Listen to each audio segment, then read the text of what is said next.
ng 10-wheeler truck ay hindi makaobra. Problemado ang mga residente at motorista dahil ito ang kalsadang dinaraanan ng mga karatig probinsya papunta ng Davao City. Bunsod ng baha, maraming mga bus ang nagkansela ng biyahe. Isa rin nagbayan ng Carmen sa mga pinaka-naapektuhan ng pananalasa ng shear line sa Davao Region.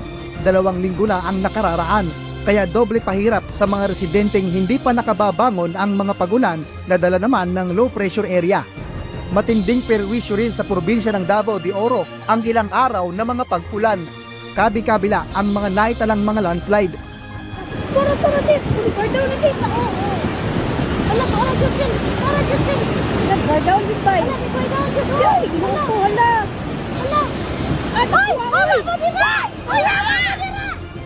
Sa bayan ng Mako, Davao de Oro, tiyempong nakunan ang landslide. Sa kabila nito, may mga residenteng naatimpang panoorin ang pagdausdos ng